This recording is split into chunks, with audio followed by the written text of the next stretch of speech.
Or I walk alone. All right, here we go. 5, 4, 3, 2. Take 3 Wrestling Podcast coming to you on February 3rd, 2022. I'm your host, Ernest Christian, alongside Mike Bernier, Joe Lopez. Fellas, happy February. Happy Black History Month. So, right, yeah, absolutely. So anyway, as the conversation we Oh, were having wait, before the show, dickhead. Wait. As we were saying before the show, just to continue, Mike, just to confirm with you, yes, Ernest's kids are mixed race because his wife is white and he is a Goomba from Super Mario Brothers. I cannot confirm that, but I can confirm. I'm a Goomba? You kind of look like a Goomba. There's a 0% chance that Ernest has Mr. Sarcasm, yeah. I don't care. Yeah, whatever. The first mixed race baby of all time goes to the one and only Cody. So fuck that guy, dude. Fuck that guy. So, anyway. If at some point during this inconspicuous rambling of a wrestling podcast, you hear myself and this guy over here. Uh-oh. Craig Horn?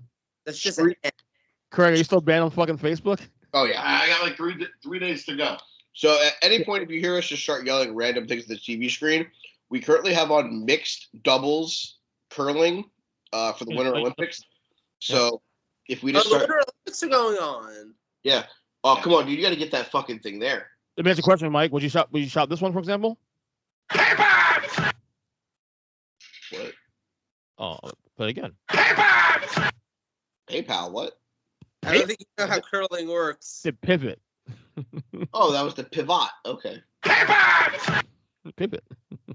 So the Canadians have 4 stones anyway, in I'm going to say a thing you hate hearing all the time. We have a great show for you guys. Joe, it's like shuffleboard on ice. Yes. But they have these brooms, and depending upon which way they sweep the ice, it can go faster, it can go slower, it can curve a little bit. Yes. No. No, I know what that one is. The one with the teapot and the Swiffer. Yes, exactly. Yeah. And it always made me wonder, like, with all the females, like, how clean their floors must be in their houses. God, all right. On that note, let's get this fucking party started. We got a nice show here for you guys. We're gonna. No, we don't. We have a show filled of debauchery, bad decisions, and multiple people of this staff that probably should not legally drive a car right now. So LFG boys. Well, I'm looking forward to discussing both of your topics today too. I think Mike, you want to discuss elimination chamber and what direction I should go in. Did you just call it a limoncello chamber? Limoncello chamber. The limoncello chamber. And then Joe's topic. That's more entertaining. I kind of want to see the limoncello chamber. Is it limoncello gelato chamber? Yeah. Chamber. And then Joe's topic, of course, who has better return to wrestling, Edge or Christian? We'll discuss that on the back end of the show. But first, let's get to Royal Rumble, a Royal Rumble, shall we? And let's review the show that we all watched at your house, Mikey, last Saturday. I thought it was a good show. It wasn't great, but I mean, it was all right in the moment anyway. Let's get to it here. 14 minutes, 25 seconds. Seth freaking Rollins beats Roman Reigns. Yeah, he did, but by disqualification. I loved the match. Can we talk about how the entrances was longer than the actual match? Yeah, I told you. It really was. Yeah, almost an hour. Yeah. But it was worth it. It was worth it for the Shield entrance, and that all of that was amazing.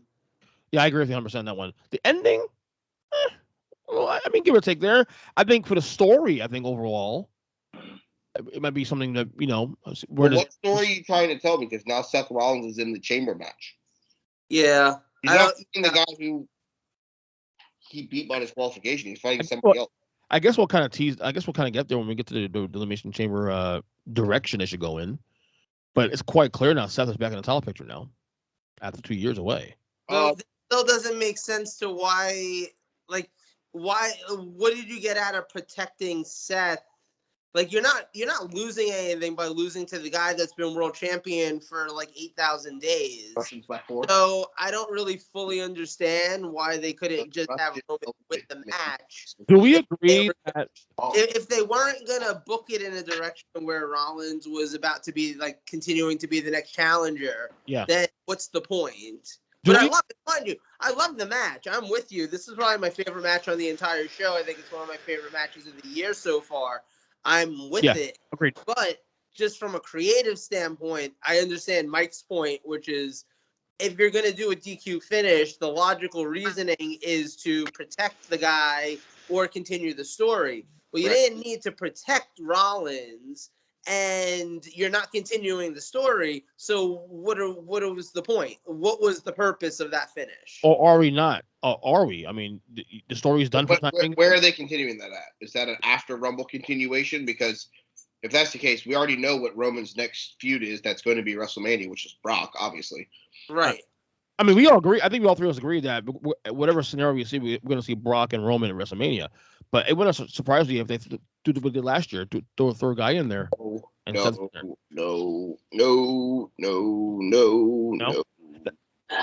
I don't know if I necessarily want it either, but I can see that playing out. If any match is going to be a triple threat match for a world title, it's Lashley.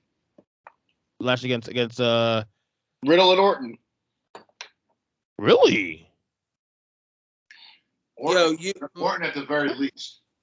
Mike disagreed with your point so hard that he started doing like a hymn. Yeah, but he his ancestors were like working in the field, and he was like, "Sweet low, sweet chariot." Like that's a thing that just happened. Did you just start singing that because of Black History Month? Not necessarily. Asking a question. How many black friends do you have, Joe? I don't know. Between you and your kids, 2. Jeez, you're horrible, bro. God. Kids count for half each, right? Jesus. Mommy! I thought you were going to say 1 because they counted for half each, and Ernest is the whitest black guy you know, so. Allegedly. No, I mean, we'll see where this goes. I mean, like I said, the match was fantastic. I thought the ending was a little weird. What? I'm polling the audience. Not many. No, I love the match. Like I said, it was great. We'll see where this goes. We'll see SmackDown tomorrow. So what happens on SmackDown, obviously. Well, this is what's going to happen. Yep.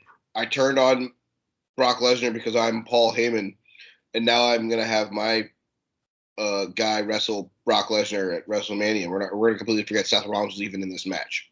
You know who we need right now? Like, you know who needs to be around, but just for the sake of the storyline? Chris Benoit? The who? Chris Benoit? Oh, God. No. Oh, I'm sorry. I thought you said hanging around. My bad. Jesus, Craig. I keep forgetting that. I knew you were going to do that. I forgot Heyman turned on fucking Brock. You're an idiot. I know. I forgot. I just forgot. Certified idiot. That's what should happen in that match. Like, oh, shit. Oh, my God. But certifiable, too. Yes. Who's the third man? Bret Hart. Hashtag. Well, Fuck Bret Hart. We'll see what happens. All right. Hold on. Joe didn't finish the question. Oh, go ahead, Joe. What's the question? Would be the perfect one to be around right now. You never gave us the answer. Oh, the Big Show.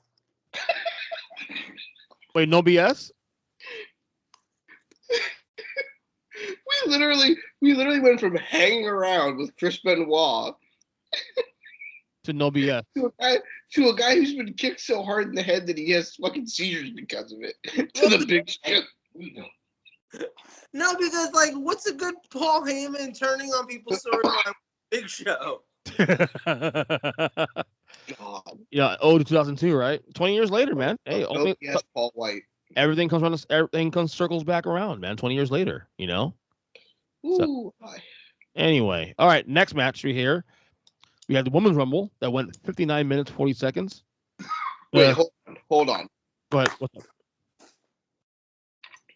They were entering every what? Minute and a half? I thought it was a minute, wasn't it?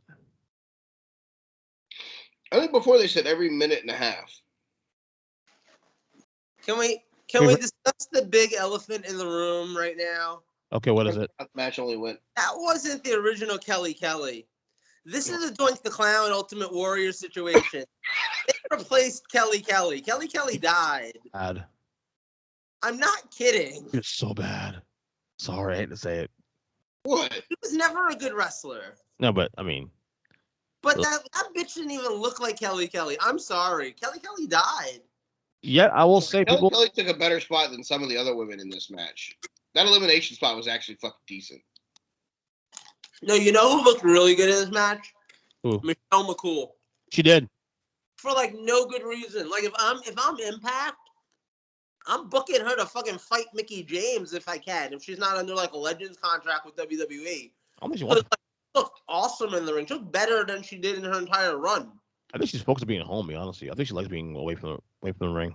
Honestly, just doing like here at once a year, twice a year things. That's it. But anyway, like I said, nearly an hour. Ronda Rousey, the surprising appearance of Ronda Rousey, won the match by eliminating Charlotte Flair. I'm like so not excited for that.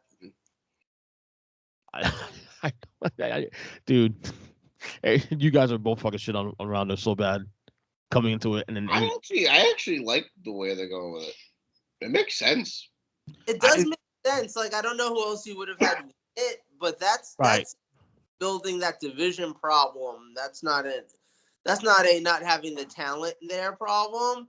But I don't know. Like I really like. Call me crazy, but after the year she had last year, it would have kind of been cool to see like Alexa Bliss win or something like that, even though she wasn't even in the match. So what do I know? You get your big headline match. Ronda Rousey definitely draws money as a name, so it's probably the only woman they have that actually does that. So I get it. The only reason I'm excited about this, though, for me, is that I didn't get to experience the Rousey year in WWE in 2018, 2019. When she did her last match in Mania 35, and she was gone. I didn't start watching until 2 months later. So I didn't get to really experience the Ronda Rousey, like, in the moment, 1 year run, if you will.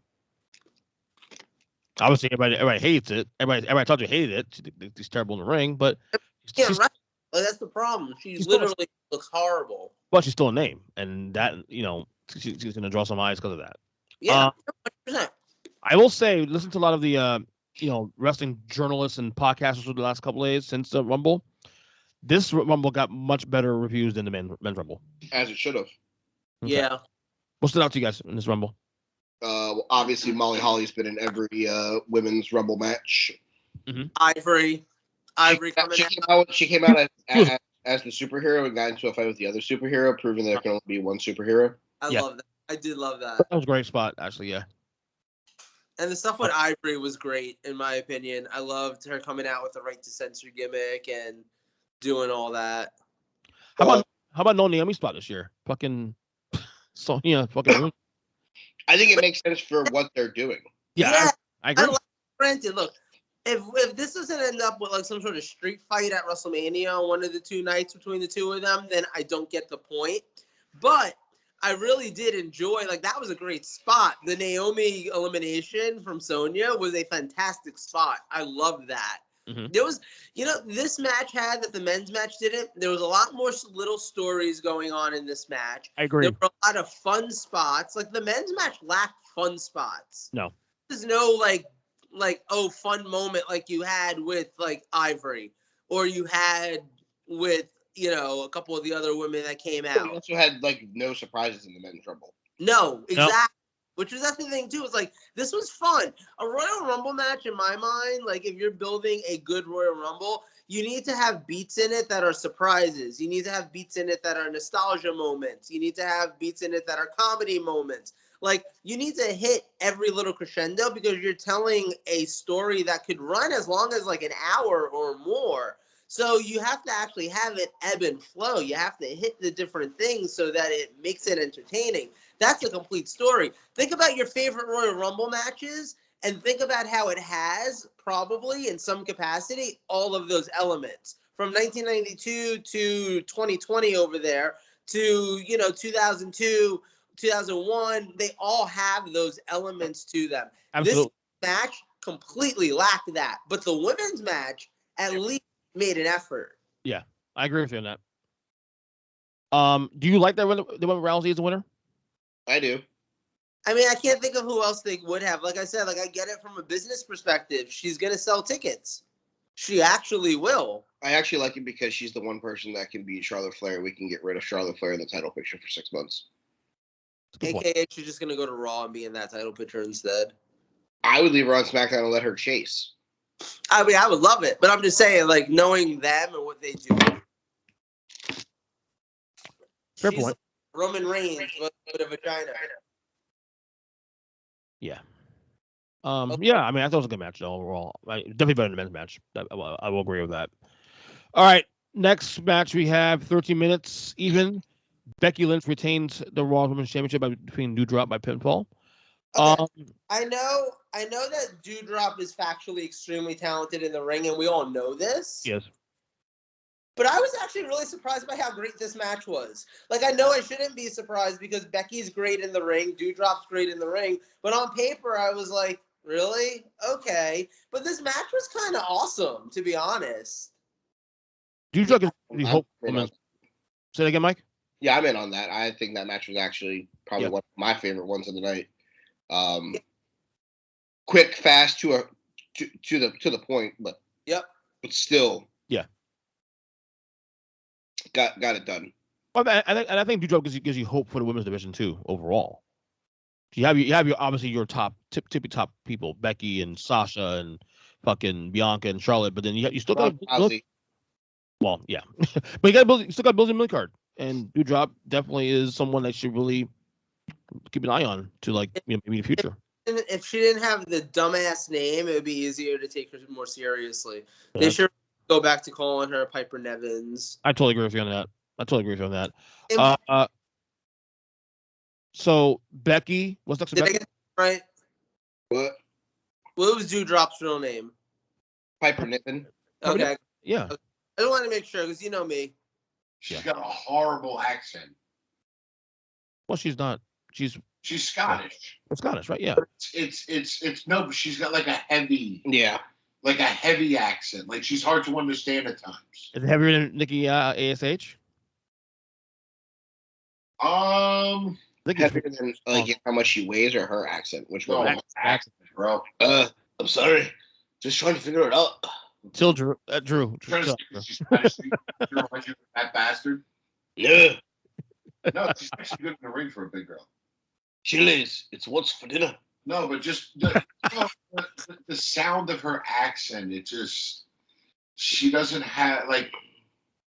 Becky's was hard at points to understand, and Piper's is work with her. But Piper's just so much thick. It's like that thick Scottish accent. Like, it's like whenever you're trying to make a perfectly good large milkshake or smoothie, and you have all the right ingredients, and someone just walks over with like a scoop of ice cream or yogurt, and it's just like, here, bitch, add some thickness to it. This is like, flat. You're like, oh man, damn it. Man. What's next about Becky's? What's she doing? She did something on Raw this week. I didn't see Raw yet. According to Craig, Lita was. Yes, thank you. It was Lita. Wait, according to Craig, Becky did Lita on Raw? I know, weird, right? Yeah, they brought back HLA for one night only. Yeah, Lita. Oh, man. And a live sex celebration? Yes. Gosh darn it, I missed it. Saudi match. So. Yeah, she challenged her. To the next pay-per-view. It's like an evening gown match, but it's in Saudi Arabia, so it's a fucking match. Can we still talk about how we didn't think they were going to allow the title Elimination Chamber in Saudi Arabia? Are we still doing this? Apparently. I feel like a limoncello chamber match sounds a lot better than a fucking Elimination Chamber in the middle of Saudi Arabia. Hey, listen, we're 16 days away. It looks like it's gonna happen. Becky and Lita should have a hijab match, but the first woman to be stripped down to her full body slip loses. Yeah. The first woman to show ankle literally gets shot. Or Jesus. They get stoned at ringside. But not in the Matt Riddle way. No, sorry. Oh, sorry.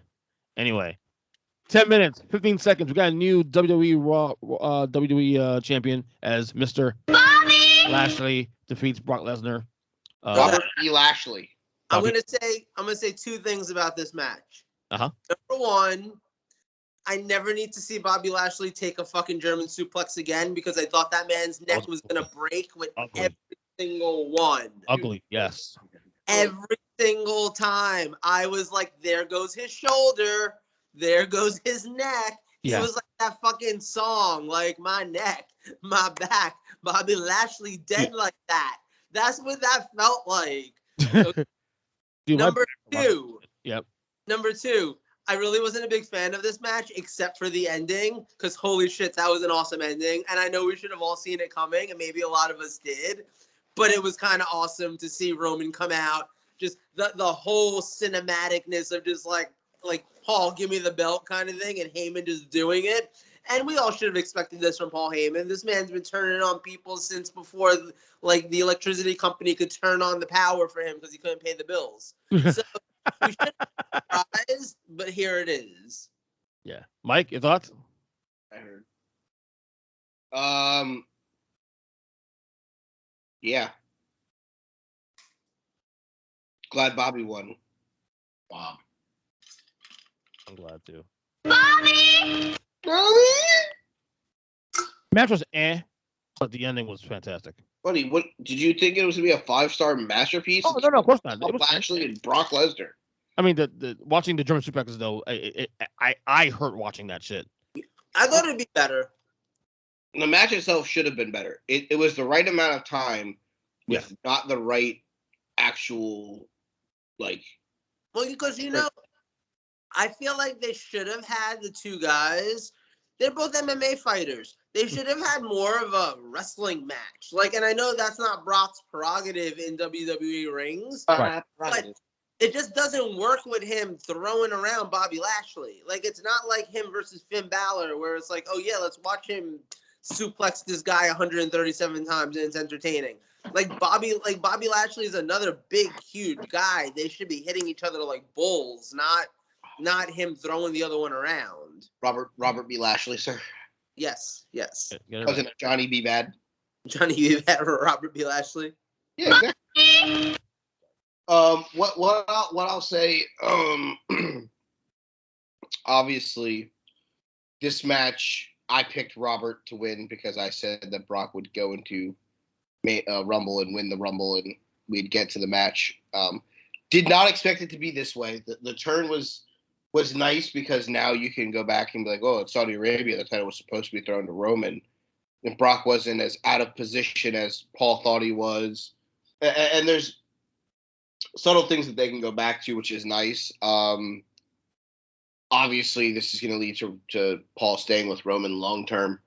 But I guess the question here is, if Roman walks out of WrestleMania with the title and with Paul Heyman in his corner, who is the next one in line after? I have no idea. Neither do I. And is that why, more or less, Roman losing the title has to happen at WrestleMania? I mean, the only thing that I can think of is this goes back to the protecting Rollins thing. What if we're thinking now Rollins should be the guy who challenges before Lesnar, but what if they're just bookmarking him? What if he's the guy that challenges after Lesnar? Well, I said that when we were going over the match, that it was if they were protecting him, it was for future value. It wasn't to do anything now because obviously he's not even fighting for that title. He's back on Raw fighting for the Raw. But it's interesting that it might be that far into the future. Like, is this WWE actually thinking ahead enough where they were like, Rollins can come out, get some big win at WrestleMania against somebody, and then come out and be like, hey, Roman, you've still never beaten me. I have a win over you, as a matter of fact. Like, that could be that could make sense, honestly. Yeah. Good angle. Who knows? It go many places, of course. They'll fuck it up. Don't worry about it. As always, you know how it is. All right. Next match here we have 12 minutes 30 seconds mixed tag team match. Edge and Beth Phoenix defeat The Miz and Maurice by pinfall. This is entertaining. The match went a little, slightly long, for my taste personally, but overall it was a good match. I didn't watch the match. I was putting the kids to bed. Yeah, I remember. Yeah, you were. We had a detour. It happened. It was definitely a match that was on this show. Yeah. Worst match of the match of the entire show, you think? Yeah. No, I think the men's rumble was probably a little bit worse. Like, Really? No, I'd put this match as the fair. I mean, it is what it is. So is this over now? Is this feud over already? I'm just glad they didn't wait to do this match at WrestleMania. Yeah, better be on Rumble or some other pay per view as opposed to Mania. Yeah, I'm with you. I definitely agree on that one. All right, finally, the last match of the night was the men's Royal Rumble. 51 minutes, 10 seconds. Brock Lesnar, number 30, eliminates Drew McIntyre to win the Rumble, as me and Mike predicted. And I think, were you on? Did you predict him also to? No, I think I took Big E. Oh, yes, right. Brock losing the belt. Right. So I do like that Brock got his revenge for 2020 by eliminating Drew McIntyre last. Yes. I did like that. I actually like that. Me too. That was a nice touch. Okay, so 2 things we have to talk about here. Okay. Number 1, what do you guys think of Matt Riddle, rumored to have been the guy that they were going with winning the Rumble until the whole Brock thing happened? I believe it. Did What? Well, I like that you said. Yeah, would you have liked if Riddle had won? Honestly, it's a little different. So yeah, I probably would have liked it. Yeah. Mike? He's so over right now, dude. Well, RK Bro is over. No, he's over too. He came out. Well, yeah, but he came out like for the for the Rumble, and he was like, I mean, one of the biggest pops of the night was his. Yeah.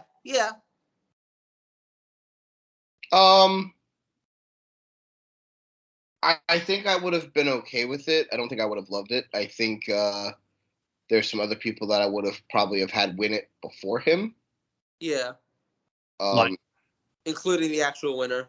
Yes, I would have had Brock win it before him. I would have had Drew. If I knew I was getting Drew back, I would have had Drew win it before him. Drew Carey? What? Drew Carey? Yes. He bought him off. What about Johnny Knoxville? No.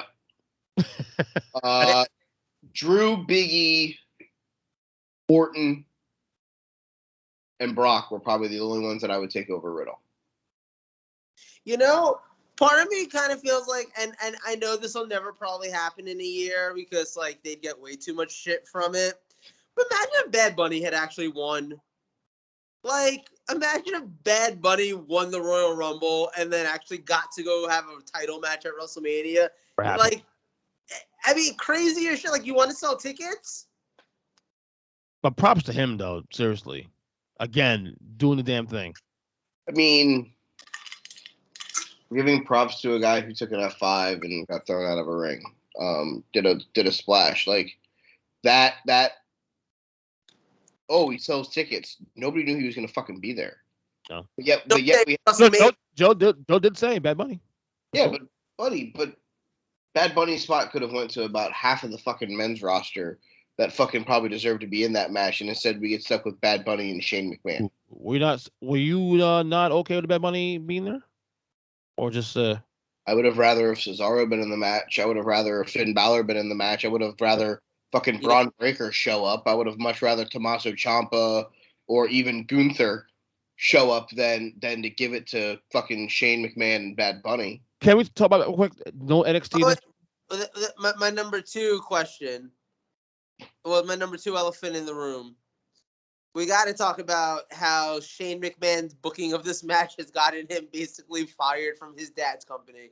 Yeah. But when you think about it from the booking perspective, what in the match almost got him fired? Let's start there. Oh. The Riddle spot? What, the spot where he eliminated Riddle? Did he eliminate? What Riddle spot? That's what I'm asking. He won a spar with him, I guess. That was what I heard on the dirt sheets. Well, I don't know if it's accurate. So hold on. Shane McMahon gets to the final 3. or Final Four. Which is bullshit in and of itself. Right. Gets the number 28 entry. Gets through the match. Lets other people that are active members of the roster get eliminated before him to be one of the last 4 people in the ring with Bad Bunny, Brock Lesnar, and Drew McIntyre to get thrown out. And because he wanted to have a sparring thing with fucking Matt Riddle is the reason why he got fired. It wasn't the piss poor decision to put himself in the Final Four. It wasn't the even more piss poor decision to almost book himself to win so he could have a world title match against Seth Rollins at WrestleMania. It was none of those ideas. It was because he wanted to have a fake sparring session with a former MMA guy. He throws that same kick, punch, flail around like a fucking fish out of water combo in every match he's ever had. Mm-hmm. The only reason why it wouldn't Sometimes while in midair. The only reason why it wouldn't have made sense is because AJ Styles did something to it similar earlier in the same match. Right. Can we talk about real quick? No NXT either. I mean, the women's match is where I would have thought you would have seen. Me too. NXT combatants. Dakota. Honestly, the men's one, the only ones that I really thought had a legitimate chance were Gunther, Braun Breaker, and Tommaso Ciampa. I didn't think they were going to bring anybody else up. Yeah. Because of the depth that they have available to them in the men's roster right now. What does that say about where NXT is right now in the eyes of WWE right now? Because you're hearing stuff now going even before the Rumble happened about it's where it needs to be. Yeah, It's developmental. That's where it's meant to be. That's the problem. Is a lot of fans, and I'm gonna sound like an asshole here. You're one of them. I am one of them. I guilty. Came into a part where NXT was a third brand. Absolutely. NXT was never designed to be a third brand. Yep. The problem is fans were so gung ho for NXT because of the guys that were on the roster. Mm-hmm. Cole, Gargano, O'Reilly, Ciampa. And don't forget too, and I've said this before, NXT, the Triple H version of NXT, came about at a time before AEW, where fans were really thirsty for some level of an alternative to the mainstream WWE product. So it was filling a void that then AEW came around, and now like NXT didn't need to fill that void anymore. AEW was here. Like I said, NXT did a great job of being developmental. It was just developmental for AEW.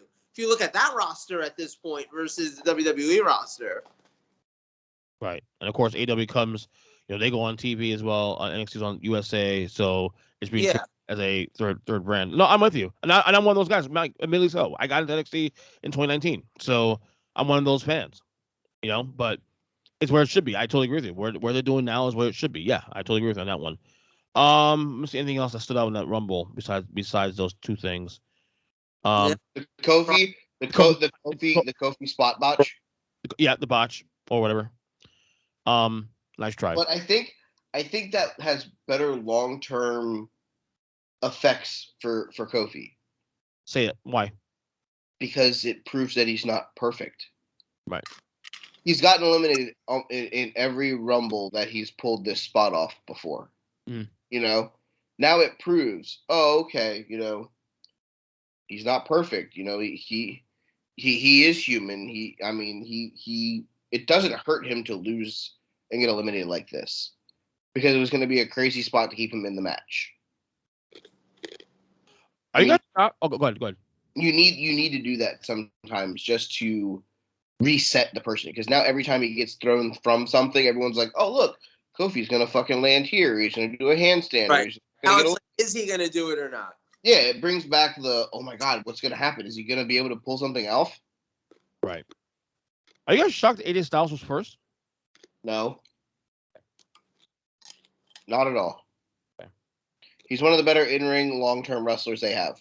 If you're gonna have somebody be in that match for 25 plus minutes, he's one of 4 that I would probably pick. Yeah, I only wish that he had made it to like the Final Four. Yeah, I like this instead of Shane McMahon. Mm-hmm.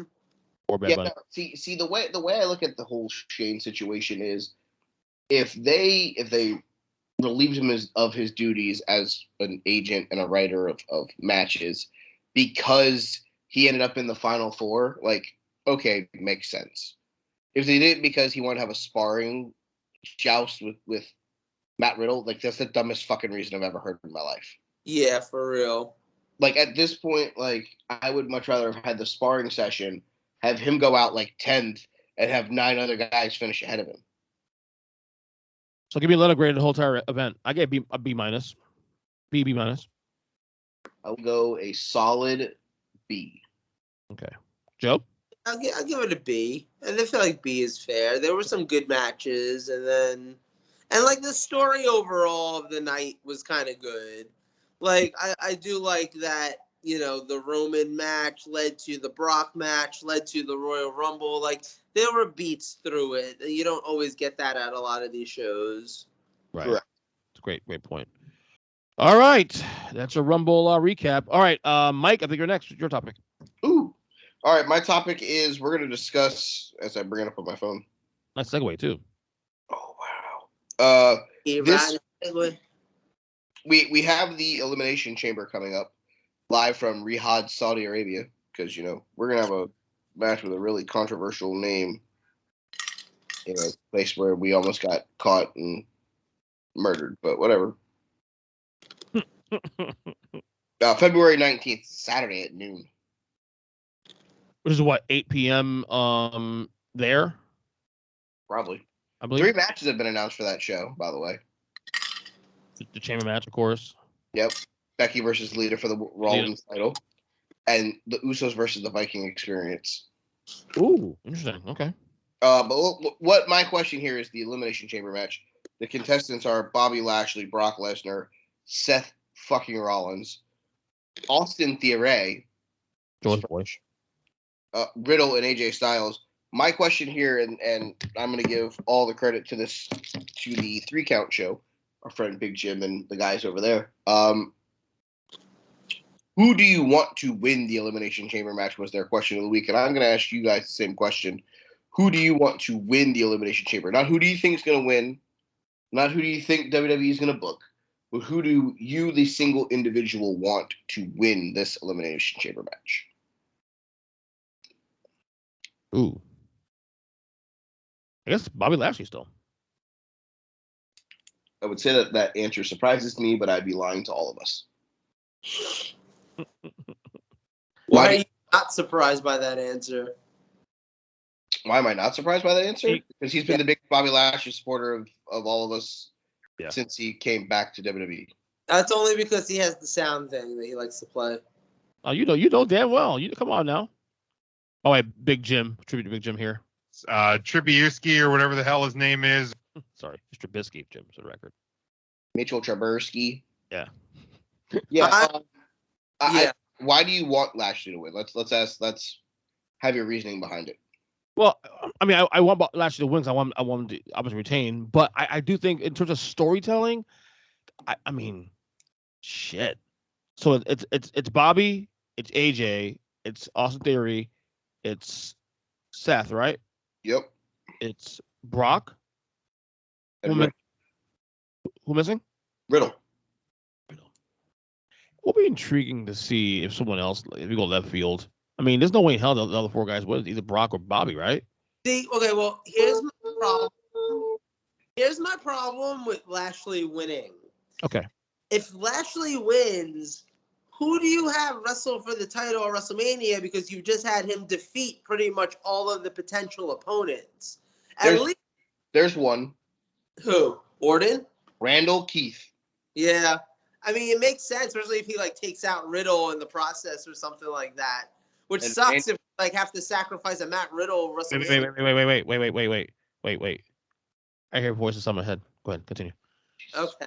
I thought your kid was awake. So all I think is I feel like at least if Lashley loses, he has you can make a story out of him challenging for the title again at WrestleMania, challenging, basically being hey, that wasn't fair how I lost, or whatever the case may be. There's places you can go with that and still have Lashley in the title match at WrestleMania.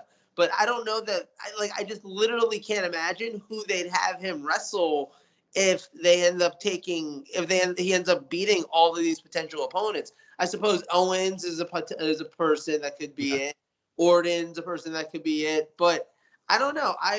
So for me, the person that I most want to see win is honestly Seth Rollins.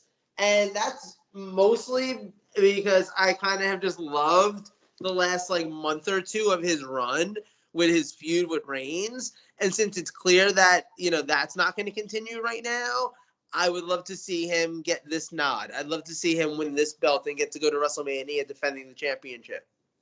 If they go left field, and not saying they will go left field, but I wouldn't mind for no reason at all AJ winning it. Just cause. It's so left field because he has nothing to do with what's going on here with the top picture. But it'd be cool to see him with the belt, even for like a couple weeks. I'm gonna say this. One, yes, I would always love to see AJ Styles win. I'm down with that. Well, they don't want to. Okay. Two, I think it's clear that Brock's not gonna win. Now, granted, they could go title versus title still. They seem to keep teasing the potential of that. But I think it's clear Brock's not going to win. I think that Reigns or Heyman or someone in that brothel, whatever, of Samoans ends up being the reason that Brock doesn't win. Like honestly, maybe this is one of those moments where, like, I don't know, Brock, like, injures Riddle to the point where, like, they have to open up the Elimination Chamber to get him out, or, one of the guys, Austin Theory or something, someone who's disposable in the match. Like, Brock injures him or, whatever, to the point where they have to help him out. And as they have the door open to help him out, like, you have Heyman sneak in or you have an Uso fucking sneak in and they take Brock out and someone gets the pin on him, They're gonna screw Brock over, written all over it. It's like with the Undertaker and Shawn Michaels a few years back when they were setting up that WrestleMania match, where you had Shawn Michaels, like, I don't remember if it was Shawn or Undertaker, but one of them, like, came through the mat or some shit like that. Something happened where they, like, cost the other person the title and it was great, or they cost them the Elimination Chamber match. I think that's where we're going with this story beat with that. That said, I wouldn't be angry at Matt Riddle winning. I think that would be a fun little surprise. I think that the fans would go wild for it. Maybe more so if it was in a different place than Saudi Arabia, to be fair. I don't know how over Matt Riddle is with the Saudi Arabia crowd. Like, they like stoning, but they don't like his version of getting stoned. So I don't know how popular he would be there. But it would be kind of fun because if he did win the match, you have Orton turn on him and you have a pretty, like, well built out title match for that belt. So I mean, like there's a part of me that would love to see that, just for the moment on, like, Raw where Orton's like, "Hey, you did it. Hey, congrats." Fucking RKO out of nowhere. Like, and that would be what would happen if Riddle somehow became the champion out of it. It'd be his thumbs down moment. Exactly, and that would be one of those they keep showing it over and over again for a very long time moments. It'd be like the Festival of Friendship or whatever it was with Owens and Jericho. It'd be like one of those, like the thumbs down. Exactly, like it would be a moment that becomes iconic. It's almost worth doing it just for the iconic moment. And damn, the Orton deserved a good WrestleMania match. He's had so many shitty ones. I agree with that. My turn. Yeah, go ahead. See. All right. So I'm gonna give you two answers. I'm gonna give you out of the 6 that have been announced who I want to see walk out of the chamber and why. And that is Robert B. Lashley. Yeah. Because I want him to drop the title to Randy at WrestleMania. Yeah. And here's how I get there. Bobby wins. Riddle's the last eliminated. He keeps the Hurt Locker on. Orton has to run out to break up the Hurt Lock, setting up a perfect way to lead to the two of them. Night 1, Randy wins the title from Bobby, because obviously that match is going to open the show night 1, because the women's match is going to main event night 1 with Roman and Brock finishing off the weekend, realistically. So I would go that route. And then Riddle gains all of the support from Randy on night 2 and wins the United States title from Damian Priest in a multi-man ladder match because he would just watch his best friend walk out with a champion. So now RK Bro walk out with the world title and the U.S. title. I like it.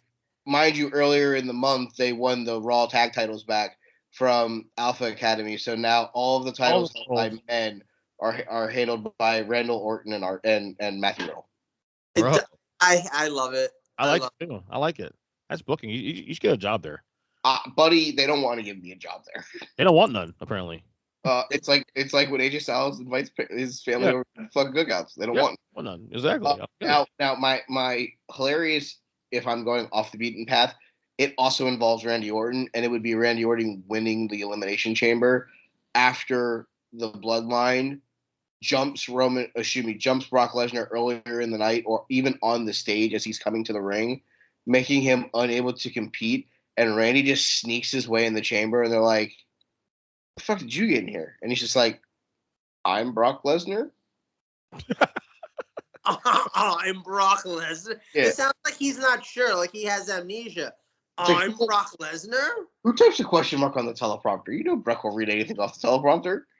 It's literally like, I'm Brock Lesnar? Yeah. The next thing you know, he wins after eliminating. Bobby eliminates Riddle. He then hits an RKO, gets the title. He goes into WrestleMania as the champion, retains. Riddle wins the U.S. title then, and then that. I mean, either way, I have both of them walking out of WrestleMania with singles titles. Interesting concept here. I like that. Well, nice booking. So thank you. I tried. We should power ranking this whole thing. If you had to go like from 1 through 6, like chances of somebody winning. So I would put Bobby 1 in my rankings. Yep. Brock 2. Nope. Seth. No. Brock. No. Seth. No. So no Brock at 2. Oh no! Give your power rankings. I'm just talking out loud. Okay, so I would go Bobby 1, Seth 2, Brock 3, AJ 4. No. Is AJ 4? Okay, that's fine. AJ 4. Who am I missing? I know Austin Theory's in there. Austin Theory would be last man there, last one there. Who am I missing though? Riddle 5, Riddle 5 and 8, and Austin Theory 6. What? No, Riddle 5 and. I was trying to figure out what Joe said. Okay. I said, Theory's in there just to get his ass handed to him. Like he's gonna serve some sort of like story purpose. He's not the guy that's taking the crazy bumps or anything like that. Like he's too tall. But it's good to have him in the match though. To just showcase him to, Oh yeah. My power rankings in the 6th spot is Austin Theory. In the 5 spot is Brock Lesnar. Wait. Go ahead. 5 spot Brock Lesnar. 4 spot AJ Styles. You don't want to. I do not. 3 spot would be Seth Rollins. The 2 spot is Matthew Riddle. Wow. Okay. And Robert B. Lashley number 1. All right. Bobby! You want to rank yours too, Joe, for the next topic? Yeah. My Austin Theory, and Austin Theory because Joe thinks he's hot. And Vera.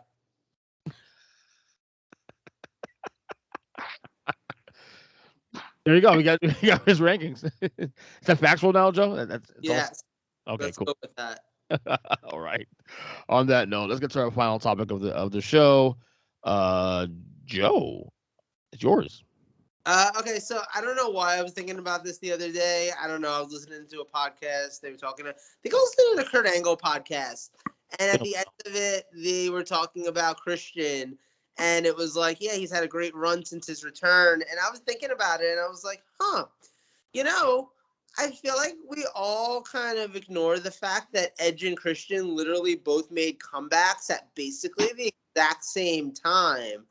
And those comebacks ended up going in 2 very different paths. Mm-hmm. Edge obviously sticking with WWE and I think they literally both came back in the same Royal Rumble. Like it was like that. So Edge stayed in WWE, main evented at WrestleMania, had a couple of really big feuds, had the Seth Rollins feud. Now he's doing whatever with Dancing with the Stars. And on the other hand, Christian leaves WWE. He has that Royal Rumble appearance, doesn't sign with the company, goes his own way, ends up in AEW, ends up having, a cool t-shirt from the t-shirt company, ends up being the Impact champion, which he has a lot of history with. Beats Kenny Omega for one of the titles. Huh? Beats Kenny Omega for the title. Beats Kenny Omega for the title, right? Exactly. So I was wondering, from your guys' perspectives, because I think that there are cases to be made for both of them, depending on how you want to measure it. Who do you think has had the better run since their return, Edge or Christian? This is tough because high end, Edge is the winner. High end. Obviously, main event in WrestleMania. He had the big. He had arguably match of the year last year with Seth in Hell in a Cell at Crown Jewel. He's had the bigger spots, but consistency-wise, Christian has been the engine that could. He's everywhere he's been able to do something cool. Working with the Jurassic Express now, and winning the Impact title, and doing of course being Omega. I mean, but him being part of Jurassic Express means what? That he's consistently part of a. Well, it's what they do there. Consistently a third wheel on a team that doesn't need a third member that already went through one. No, right. I would probably give it the edge because replace Marco Stunt. Right. No, pretty much, yeah. No, I mean, I would probably give it the edge by little, very little. The only thing that hurts Edge really is the injury he had for like 9 months. He had the it was a shoulder or whatever the hell it was. Yeah. Yeah, but Edge had the bigger moments though. Like literally, he's had the. I'm gonna take Edge because of the fact that he main evented the WrestleMania against Roman. He also had the match against Randy at the COVID Mania. COVID Mania. So yeah, those were his two Mania matches. He had that god awful match against Randy Orton, the greatest match ever, or whatever the fuck you want to call it, where he actually got hurt. Yeah. So yeah, no, I'm probably gonna go with Randy, even though Christian had a couple of major moments, signing with AEW, winning the Impact title from one Kenneth Omega. But that was it, really. Now he's kind of forgotten. Like, he's like, oh, yeah, he's the Jurassic Express's friend. Like, he's there. Do you think that they're about equivalent, though? Like, at this point, Edge is feuding with The Miz. Like, do you think that's... Or do you think Christian has fallen down further than Edge has? Christian isn't feuding with anybody. Yeah, he's just there. True. You're right. They did have that big match on the last pay-per-view, but that was now months ago. Yeah. I would say that there's a clear separation between the two. Yeah, I agree. When Edge is there, he's definitely in a pretty big feud. Seth. Yeah, it's not like he's just kind of thrown in. Don't forget Money in the Bank against Roman last year. Mm-hmm. Great match. Turn. The thing is, I was thinking about it originally and thinking that maybe from even a match quality perspective, I'd give it to Christian. But actually, that even leans towards Edge if you think about the matches that they've actually had. Because, Christian had that great Kenny Omega match and, all that. But had some fantastic matches with Seth Rollins, including arguably the best match of that Hell in a Cell match in Saudi Arabia. That was an excellent match. Probably one of my favorite, like I said, possibly arguably the best match of last year. So I feel like Edge actually does have a lot of great wrestling matches on his resume from last year as well, from the last 2 years. You talk about how insensitive WWE is. We're gonna have Hell in the Cell and the Elimination Chamber both in Saudi Arabia. Like, don't you know people die in those things? Yeah. The fuck, you insensitive fucks. Edge has had great matches. He had great promos. He had the throwback to the Brood a couple times also with the blood coming down. Next year, they're the next one. They're just gonna bring back ECW's Massacre on 34th Street, and they're gonna make it. They're gonna make it WWE Massacre in Saudi Arabia. Yeah. It's not a knock on Christian though, but at the same time, I think WWE's done a better job. If they have another show in Saudi Arabia, and it doesn't have a buried alive match in it, I'm gonna be very upset. Very upset. Give me a casket match or a buried alive match. Right. Let's pop this bitch off. Let's go 3 for 3. Have a casket match on one of them? I think so. But Rusev and The Undertaker? Am I crazy? No, I think you're right. Yeah, give me the buried alive match. Let's just go for the all. Let's get the fucking Most people want to be all inclusive. Now we're gonna be the all insensitive show. Yeah.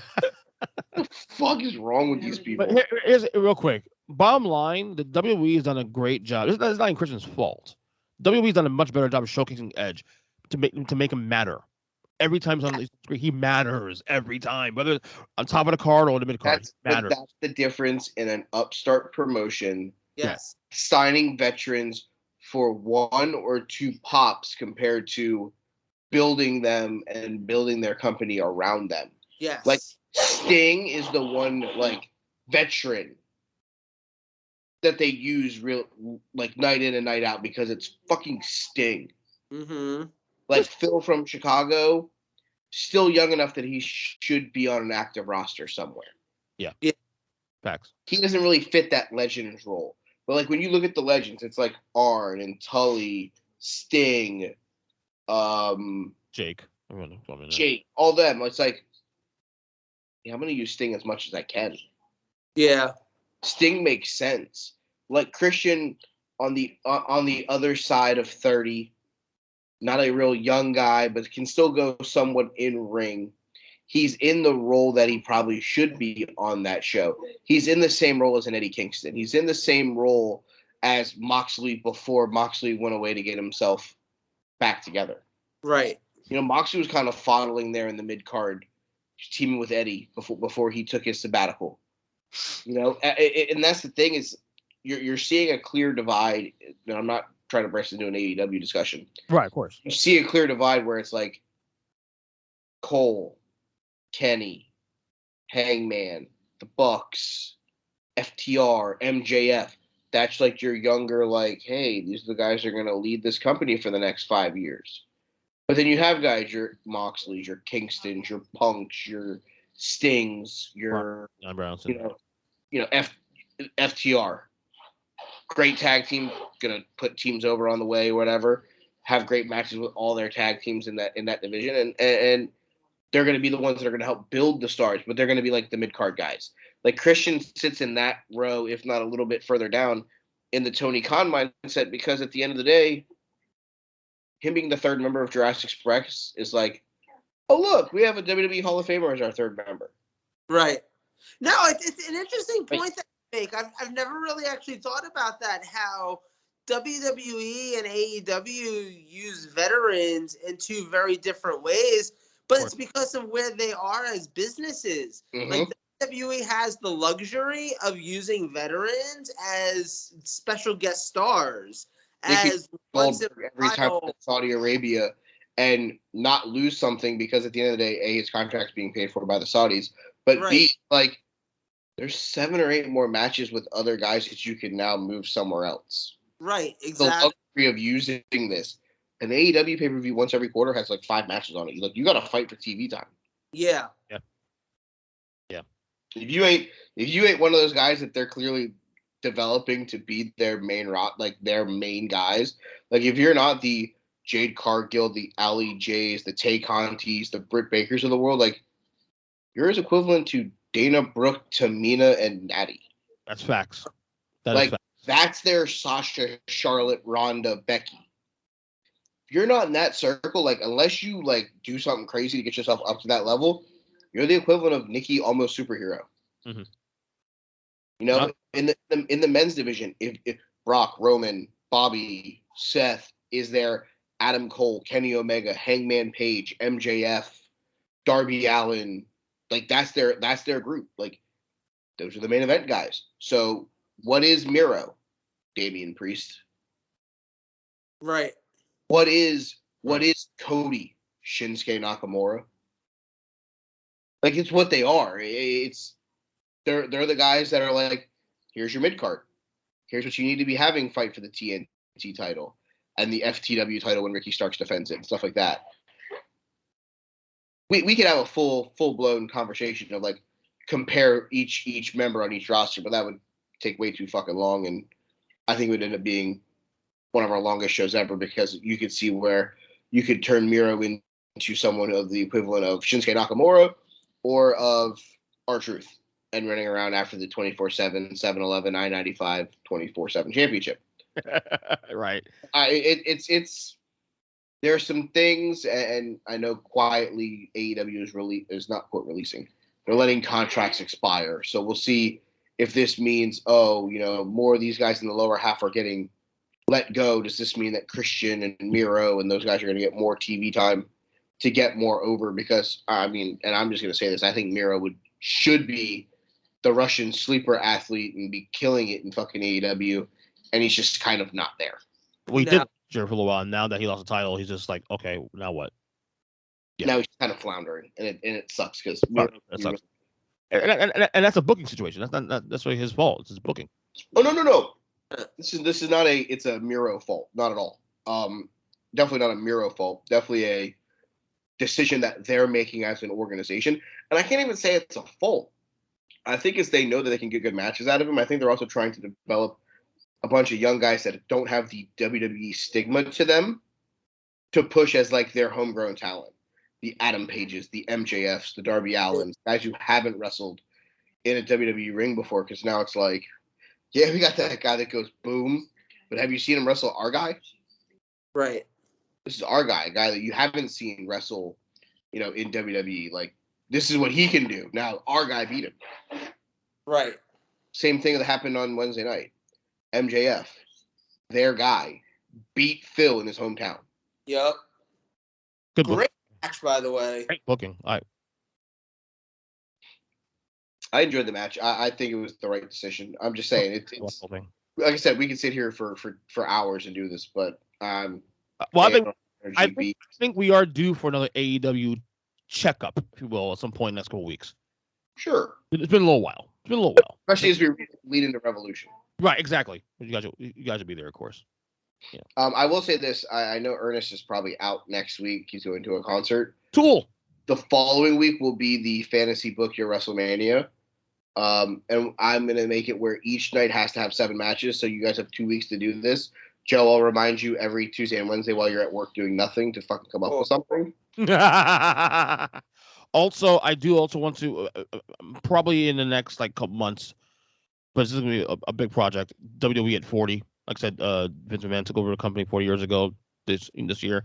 I want to do a rankings. And let's say this. We'll get through Mania. Yes. And we'll go May 1st. The first show of May will be nice. May 1st. Perfect. The first show in May, we'll do our WWE 40. That'll be the entire show. We won't have any topics. It'll just be going over our list. Maybe, or we can spread it out for a couple of weeks. Because what I was thinking about doing maybe is having rankings wise, have ranked the 40 guys, sit with it for a couple months, a couple weeks, whatever it may be. You can start doing it now. Think of 40 guys in the last 40 years that you believe are the best, in the history of the company. Rank them now. You have a lot of time now to do it between now and May. And then what we'll probably end up doing is do every week, do 10. Then I'll do another 10 next week, another 10 next week. Whatever. Yeah, just kind of build up a little bit. You know what I mean? That's fine. Whatever you want to do. All right.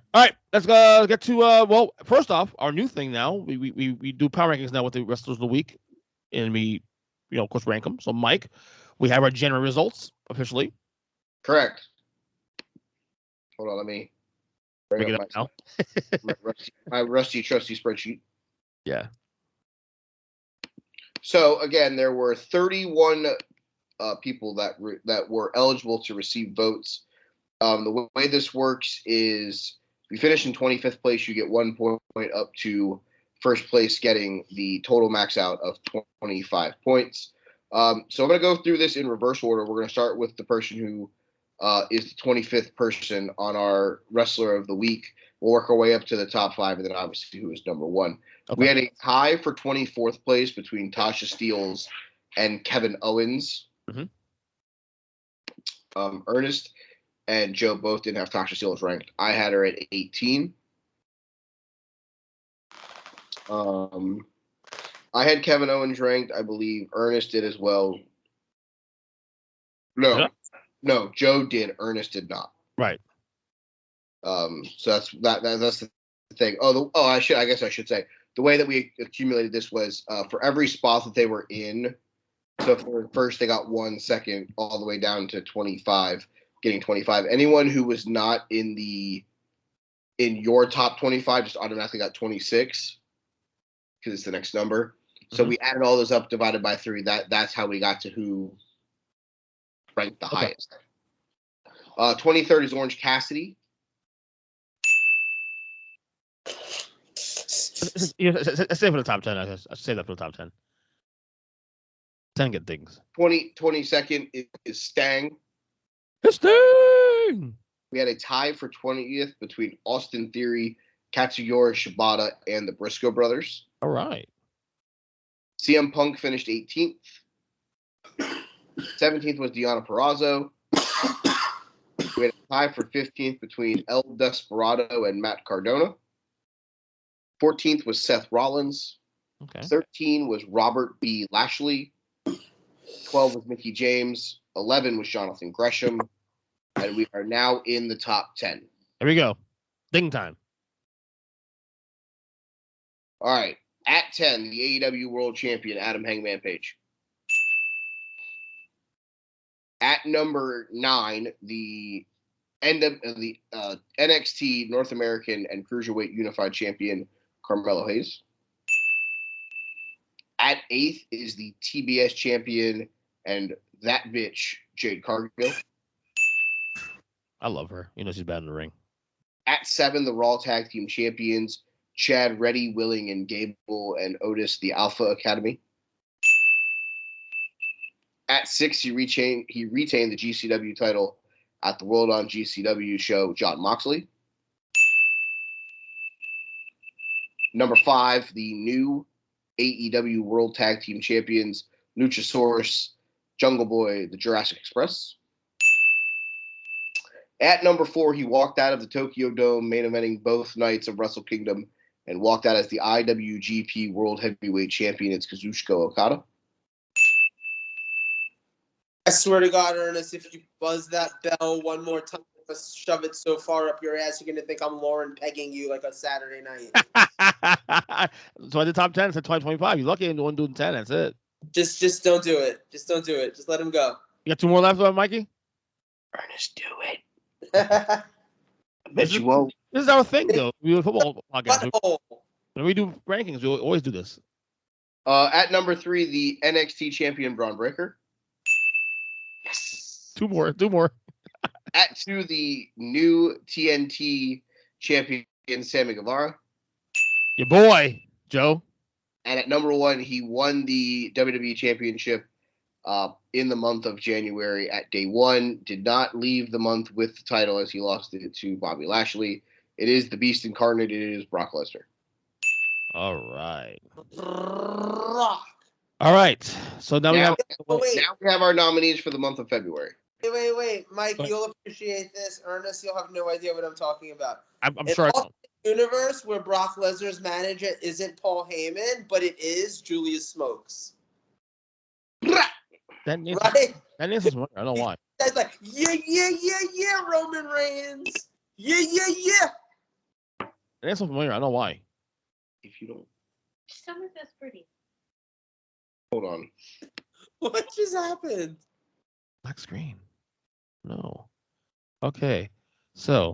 You might have just come out wearing the Evans thing from not I am going first now because you took my spot last week. You came late last week, almost an hour late last week, and you took my fucking spot. Yeah. So I'm going first on my pick for the week nominee.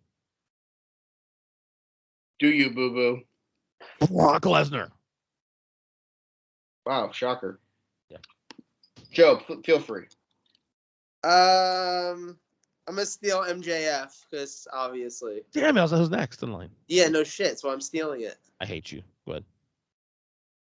Not really, but you know. Yeah, I'm going to take the winner of the Pro Wrestling Guerrilla Battle of Los Angeles. Give me Daniel Garcia. All right, I'm gonna go with the new WWE champion, Bobby Lashley. Sorry. I guess because someone's got to do it. He won the Royal Rumble, right? Brock Lesnar. Ernest already did. Look him, buddy. She won the Royal Rumble, right? Ronda Rousey. Jesus. The worst. That's what I meant. Yeah, exactly. Mhm.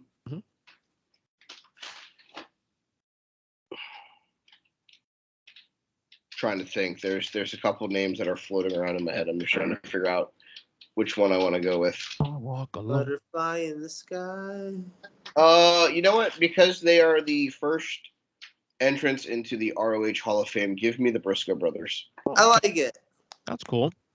And finally, she retained her. Huh? Go ahead. What now? I said, give me back my bullet. Well, you look tall, Joe. They look tall on screen. Finally, well, because I can see entire body. Weird. Finally, she retained the Raw Women's Championship. Becky Lynch. Oh my go. Yep. You know what? He beat Kevin Owens and got his way into the Elimination Chamber match, and he's hot. So Austin Theory. Of course. And finally.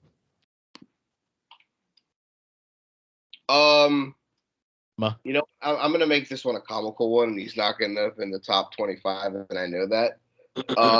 One of the most fun things that they've been doing on Monday Night Raw is the Veer is coming moments. You know, like the vignettes. Yeah. Veer came on an episode of Main Event, so I'm gonna go with Veer. Wow. Okay. Now, did the episode of Main Event give him consent first? I'm gonna say yes. And the only reason why I'm saying it like that is because Sean Ross Sapp literally put on Twitter, Veer came. Figures. So yeah, I'm nominating Veer because of Sean Ross Sapp's tweet. I'm here for it. All of it. Anyway, any final thoughts we go? Just keep following along with the votes and all that fun stuff, because once we add February, there will definitely be movement both north and south on. And by the way, so far no Roman. He didn't do much in the month of January. Yeah, I think that'll change next month. So, I mean, nobody nominated him today because his match was good, but it wasn't like. I actually had Seth on deck. Actually, is my next pick. Nobody took Roman. Well, yeah, but Roman didn't even win his match. Right.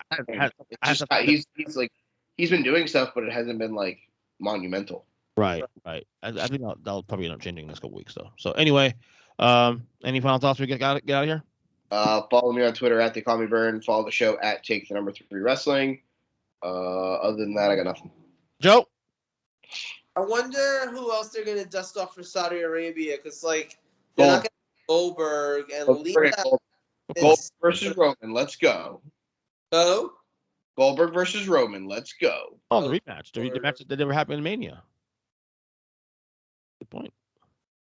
Of course, you follow the podcast. Of course, Take Wrestling, Take Number 3 Wrestling on Twitter, on Instagram, Earnestly Podcast Network. Follow all the shows on the network. Appreciate it. I guess I'm not gonna be here next week because I'll be at the Tool concert. So we'll figure out how we'll do this next week, whether you two or somebody else, or I don't know. We'll figure it out. But the show will go on, obviously. Let's get Big Jim. Yeah. All right. I already Mike, I have you, Mike, to figure it out. You guys figure it out, and we'll go from there. Yeah, get Big Jim. Okay. I'll talk to him tonight or tomorrow. All right. So, all right, guys. Good show night. Okay, bye. Bye.